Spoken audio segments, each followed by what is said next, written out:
Well, I have a wonderful new poll for you. This is from Politico and Morning Consult. It's on the 2020 election.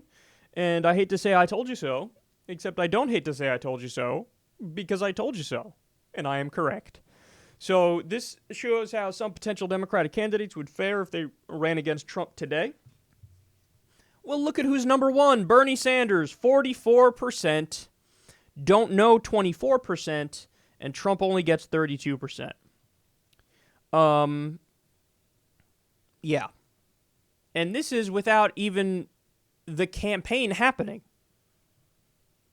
Now, when you looked at the old polls, when it was Bernie versus Trump, and it was the average of that, and it was from the last election during the Democratic primary and the Republican primary, he was already winning by like 11 points on average. So this is consistent with that. And again, this is without campaigning yet. My hunch is, as soon as there were to be a campaign, this number would go up for Bernie and it would go down for Trump. Now, I say that because Bernie Sanders takes away every potential edge that Donald Trump would have against other opponents. See, Donald Trump, if there's one thing he's good at, it's portraying himself as the outsider. As, oh my God, the deep state is against me, the Democrats are against me, but I'm fighting for the people. He's good at that, and he's good at, as Rand Paul says, being a truth teller without the truth. The way he talks makes people think, hey, maybe he's keeping it real because he seems very adamant when he talks and he's very short and punchy in his sentences.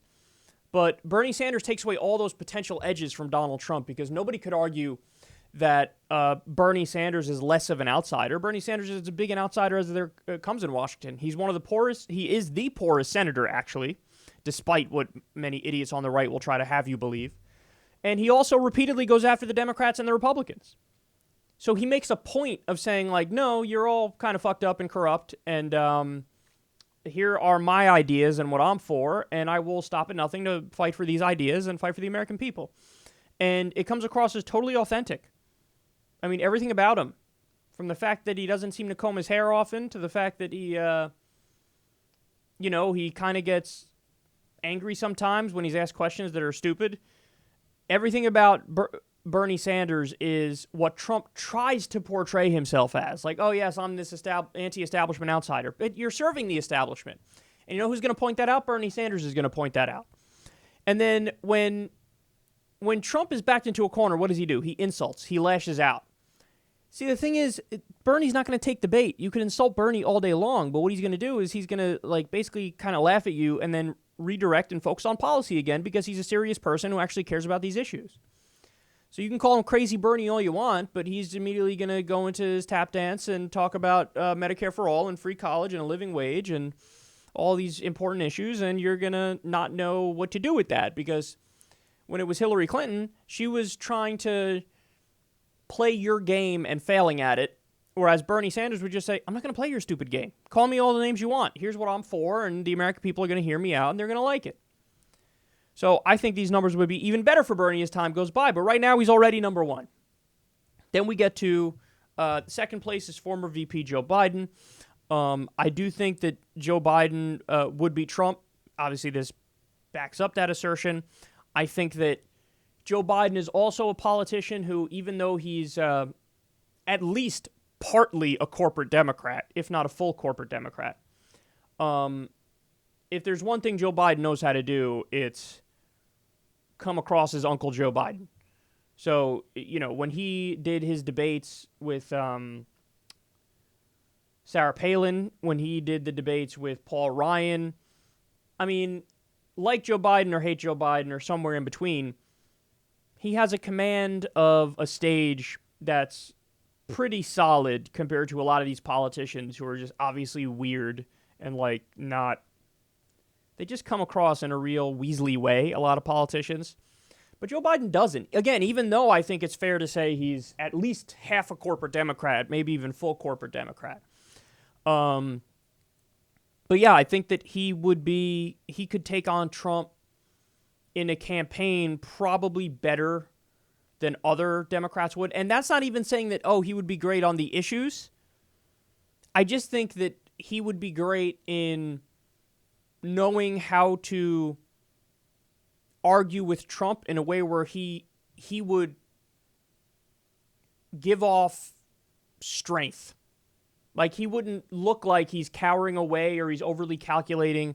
He would come across like Uncle Joe, because he always comes across like Uncle Joe. Okay? So, not surprised that he's there. Then, right underneath Joe Biden, who do we have? Third place, Elizabeth Warren versus Trump. Yet again, I feel like this backs up everything we've been saying every step of the way. Bernie Sanders is the best senator we have in the country. The second best senator we have in the country, again, I think by far, even though, again, she has many more issues than Bernie does, and there have been times to legitimately be very angry with her. I mean, she voted for the fucking military bill, which was a grotesque, disgusting display, because that gives Donald Trump a over $100 billion increase in military spending, which is crazy because he's a thin-skinned buffoon and he shouldn't have that. But putting that aside, she definitely is the second best senator. So you got Bernie Sanders, Joe Biden, Elizabeth Warren, top three.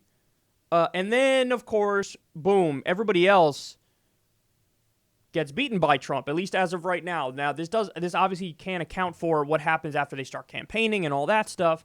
Maybe some of these people would be decent enough to hang on or beat Trump. But as of right now, all of these people who Washington and D.C. elites absolutely love and who they think, oh, they would already beat Trump. Not true. As of right now, Trump ranks better than Cory Booker. Trump ranks better than Kamala Harris. Trump ranks better than Andrew Cuomo. Trump ranks better than Kirsten Gillibrand. Trump ranks better than Eric Holder. Trump ranks better than Michael Avenatti. Why the fuck is he even on this? Come on. He's such a clear fucking grifter. And then Governor Steve Bullock. Are you kidding me? Sandra Bullock's governor husband. He's not married to Sandra Bullock. But nobody knows who the fuck some of these people are, and nobody cares. And these are all people who, here's my assessment of them, putting policy aside because they're mostly corporate Democrats, if not all of them corporate Democrats. My assessment of them is most of them want it so bad, and they're so smarmy and smug that I think they could lose to Trump pretty easily because they have the same problem Hillary Clinton had. Hillary Clinton felt entitled to the presidency, but she wanted it for narcissistic, self-aggrandizing reasons, and she's corrupt and she represents the status quo. When you get somebody like Cory Booker, Kamala Harris, Kirsten Gillibrand, now they're varying degrees of corporate Democrats, to be clear and to be fair, but I think ultimately people will see through them. And I think they do come across as disingenuous, because they are. I mean, Cory Booker is one of Wall Street's favorite senators, but he pretends now like, oh no, I am a hardcore progressive. Shut the fuck up. You're just so full of shit, man. You're so full of shit pushing charter schools, voting against Bernie's drug reimportation bill, and then after doing that and getting caught red-handed by social media, then proposing your own and saying, no, totally, I am on the right side of this. You're just full of shit. You're just full of shit. You come across as full of shit. Kamala Harris, as Attorney General in California, doesn't prosecute Steve Mnuchin, even though he's kicking grandmas out of their house early, which is obviously totally illegal.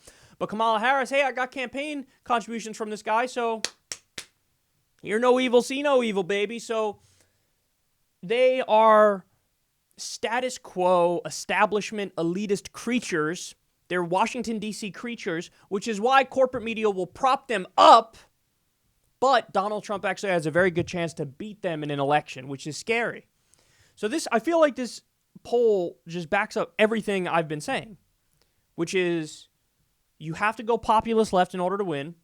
And what you see is Bernie Sanders and Elizabeth Warren, who are the most populist left candidates, they're right up there. And then you have Joe Biden sprinkled in there too. Now, again, Joe Biden is either half corporate Democrat or full corporate Democrat. But if there's anything about Joe Biden, he does do the convincing fucking charade of looking like he's populist. That's the thing about Joe Biden. Again, oh, Uncle Joe, he's just fucking telling it like it is. Like, that's the sense you get from him. So what you're going to see moving forward is the media is going to try to portray a picture that is the opposite of this. They're going to try to put on you Kamala Harris, put on you Kirsten Gillibrand, put on you Cory Booker. They're going to try to, let's find a businessman. Michael Bloomberg, Howard Schultz. Oh, business. See?